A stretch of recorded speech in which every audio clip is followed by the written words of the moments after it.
तरणा होते तेव्हा सगळे मेले बका बका माझ्याकडे वाटे 2 कुत्रे गावले दोन सुद्धा वर करू नाही कारण हाताला लाग कुत्रो पण बघणार नाही कुत्रो विचारणार अशी माझी अवस्था झाली. ऐकलं जन्म गेले चौथ्या एकटा जन्म गेले पुढे भावच नाही पाटलीकडे बहीण नाही. मला काय केलं बापाची माझं नाव लाडक्या ठेवल्या सगळ्यांनाच लाडक्या झाले तो लाडक्या करू लागले. पण मोठा झाले तेव्हा बापूस सांगा काय पोरा की आता वाढत चाललंय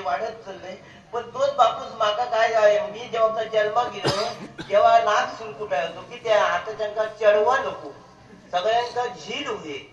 चढू झाला काय म्हणते चढू झाला अरे पण चेडू काय वाईट आहे मला सांगा चढवा नाही झाली तर मग तुमची लग्न झाली कशी कोब्यासारखे राहतलाच ना मनाने याक तरी घरात चेडू व्हाया चेडू नाही तर त्या घरात शोभा नाही. आणि म्हणून मी एकटा जन्म गेलो ऐकलो आता एकटा जन्म गेलोय बापाशी माझं नाव ठेवलंय लाडक्या सगळ्यांचा लाडक्या मनान झालोय पण मोठा झालाय तसं आई बाबा झोपाकच तयार नाही किती झोपाच नाही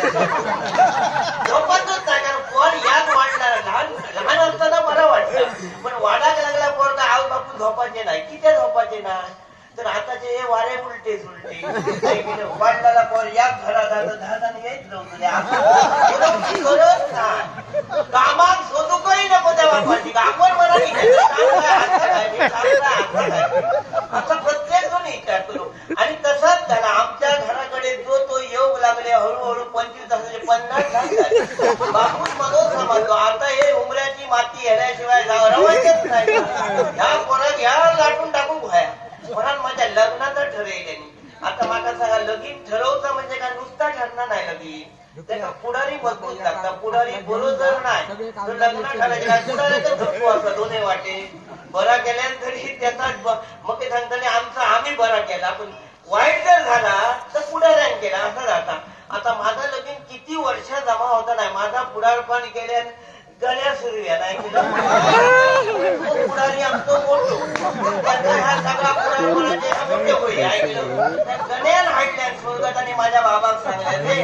लाडक्याचं लगीन करतो तसं एक पोरगो असा एक पोरगो म्हणजे बापाची ठार जाता बापूस राजभर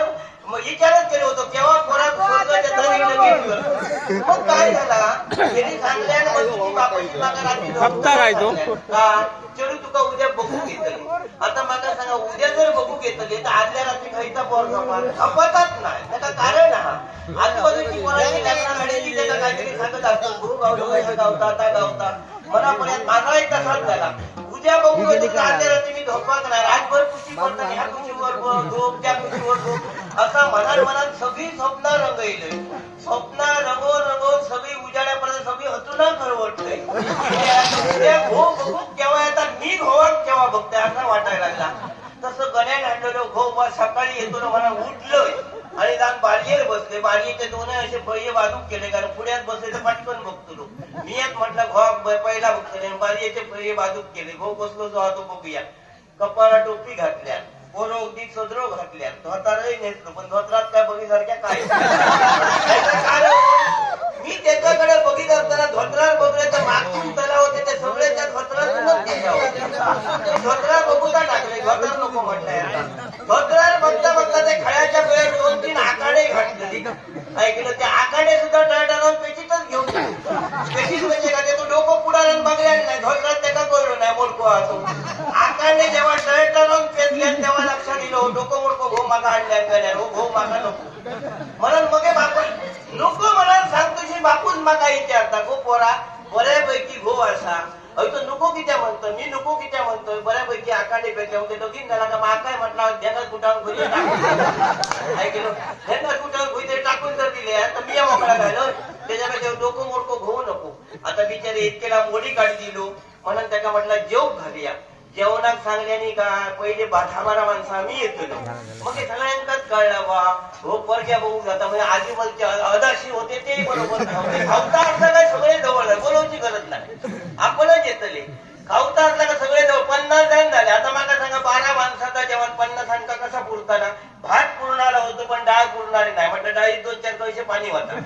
मक्यानी पाणी. आता वाढताना परत माणसं कमी पडायला लागली म्हटलं असा करा नवऱ्या मुली एक मधी बसवा बाकीच्या सगळ्यांका असे गोल पंक्ती बसवा आणि जी डाळ केला ती त्याच्या पानावर होता म्हणजे सगळ्यांच्या पानात डाळ आपण मनात चालणारी होती. 2-4 पैसे होते डाळ फक्त काय सगळ्यांच्या पानात गेली.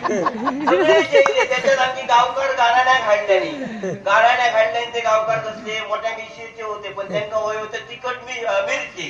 जेवणाबरोबर मिरची नाही तर त्यांना उतराक तयार नाही. एका पत्रावळ भर मिरची खाल्यात की ते जाग्याला चिरकाळणीमध्ये ते ओढून वरात जाणे तर धुले माडाच्या मुळा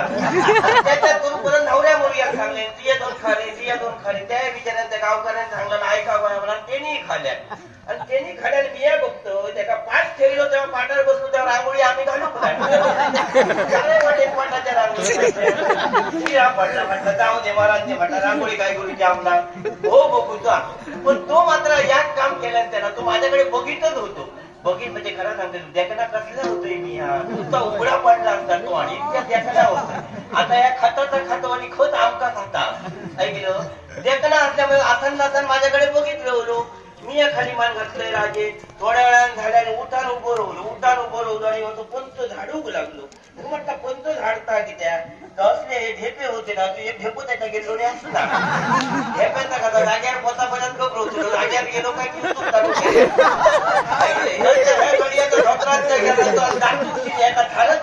खाऊकच नाही तसंच उठलो वाडाच्या मुळात हले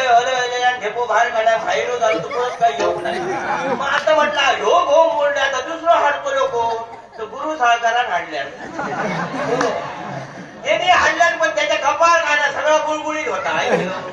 गुळगुळीत म्हणजे काय एक केस नाही पण पोरानं एक लक्षात ठेवा आताचे पुणे फिरचे पोरा होईलो केस नसलो तर नको म्हणतात पण नको म्हणा नको बरोबर सांगतात टकलेर केस नसलो घो करतो कित्या जुनी लोक सांगत टकलेर केस नसलो घो भाग्यवाना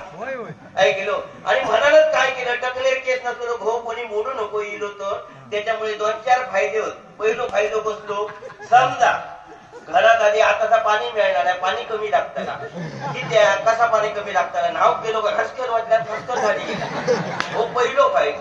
दुसरो फायदो बसलो दिवसभर बाय माणूस घरात मरण काम करतात एका बिचारा येळ घालवून साधन काय नाही. टकलेर केस नसलो भाऊ घरात असलो तर त्या मायन पुण्यात बोलवायचं कोणवर तेल घ्यायचा आणि हातीत बदल त्याचा गुळगुळीत आपल्या हाती काय सुळगुळीत लागतात.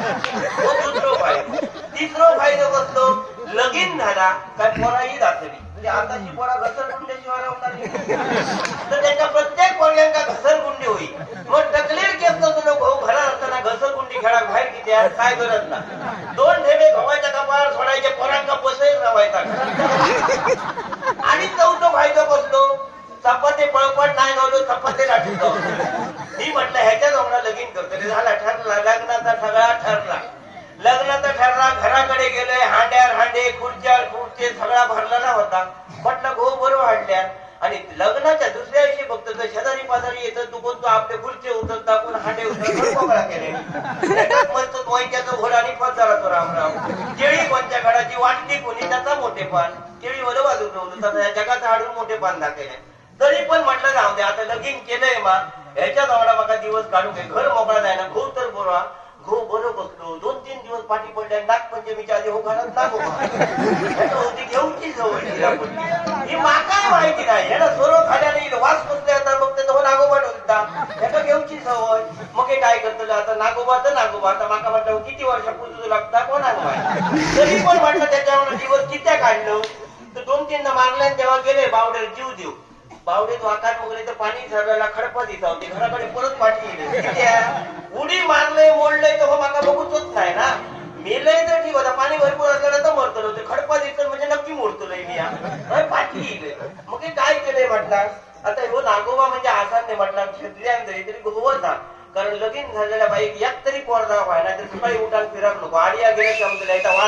वांजोटाईला करतली म्हणा यात तरी पोरदा व्हाय म्हणून म्हटलं ह्याच्यावर दिवस काढूया म्हटलं यात पोरग्या झाला का मी मोकळा झालो कारण गव्हाच्या ऋणातून नाही बाय माणूस मोकळा झाला नाही यात पोरग्या जन्म दिला का मोकळा झाला म्हणून दिवस काढले. पण पोर कसा आशेवर जागा होते मी आज पोरदा तुझ्या ह्या वर्षी पाळणा पुढल्या वर्षी पाळणा घालताना कसा मला सांगा माझ्या गव्हात सोरो घाल्या सकाळ दुपार संध्याकाळ त्याची टकली खाली बोलत नाही सांगा दिवसभर त्याची टकली खाली तर पोरा काय कर्माची झाली एका सकाळी नाही तर कामाकडे नाही गेलो घरात टकली लावून थंड गेलो अशी माझी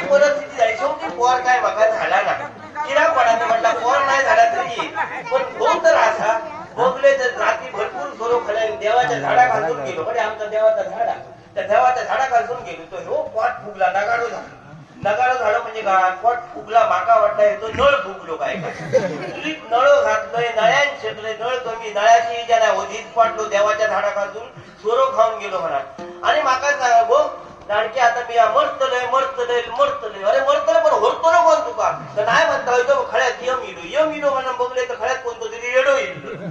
माका वाटलं रेड्यालाच बसला यम येता ना म्हटलं रेड्या सकटच्या घरात येत माझा भाव घेऊनच जातो म्हणून पुढला दार बंद केले त्याच्यानंतर पाटला दार बंद केले दोन्ही आडो घालून टाकले दोन्ही दारांचा म्हटलं आता तुम्ही भिया नको तुमका घरातून नाही काय घरातून नाही माणसाचे प्राण जाताना असं योग दिसातो नाही तुका माणसाचे प्राण डोळ्यातून जातील नाकातून जातील तोंडातून जातील असा बोलले आणि तोंड उघडून सुरुवात केली माका वाटला खरोखर भावाचे प्राण तोंडातून जातात मला तोंडातून प्राण बाहेर पडायच्या आधी घेतलंय तो तर तोंडात दिले तोंड बंद केले आता म्हटलं तुला कोण वरता तो तोंड बंद करतो की नाकाच्या पुढे फुलं लागलो माका वाटलं ह्याचे प्राण नाकातून जातात नाक आणि तोंड दोन्हीला गत दाबून धरतो शिरी माझं घो मेलो माझं मीठ मारून टाकले बाहेर हो मेलो मरताना काय केले नाक तोंड थांबल्यामुळे असे दोन्ही तंगडे रुन केले ते तसेच ताटणार नव्हते ते इले आरड मारले तेव्हा सगळे इले आणि माका विचारतो गो लाडक्या गो तू तो मेलो आहे तर खाल्यान काय मी काय सांगतो तो मारले मारून टाकले मला मी वगी रवलोय माणसाचे प्राण जाताना ह्या खाव काय ता खाव वाटतं म्हटलं कपड्यात घास मारले आणि मेलो मोकळा म्हटलं आता येळ ह्याच्या तटच्या उचलून धरून या उचलल्याने कसे तरी घेऊन गेले बाहेर नाव घरून घेऊन जाताना काय आला तिथे तंगडे ताट झाले ना ते उबल्याक लागले अडका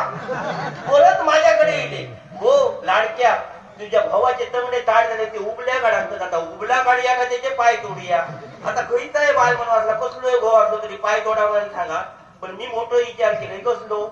मिरलो परत येतो नाही उबला काढण्याचं मागाच लावला त्याच्यात तंगडे पेटाने घेऊन जाव तेडे घेऊन तडे घेऊन जातो ते हडे कोण इले माझी मैत्रिणी कोणी 2 टोपे धाडली कोणी 10 भाकरी आणले आता घरात मैत झाला बाय म्हणून भाकरी आणि पेट खाताना पैसा बाय म्हणून असा आता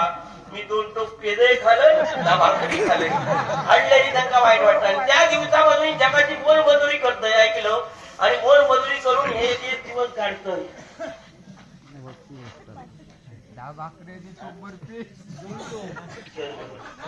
शर्वाणी शाळेकर ऐकला ह्यानी ह्या म्हातारे काल सुपारी 200 रुपये दिले शर्वाणी साळकर याचे आभार मानतोय आणि आपलं ह्याचं शिकार करतोय त्याचा ऐकलं हो कोणतो आमतो दीपक बागमे यांना पण बाबा दिल्या दीपक बागम्या काही भरपूर आयुष्य दी ह्यानी माका हे 50 रुपये दिलेले होत दीपक बागम्याक आपला उदंड आयुष्य दी त्याचा बरा आणि बरा करे माझ्या बाबा शर्वरी साळकर ऐकलं शर्वरी साळकर हे 200 रुपये दिलेले असत तिला बडा आता कामाकच त्यांच्याकडे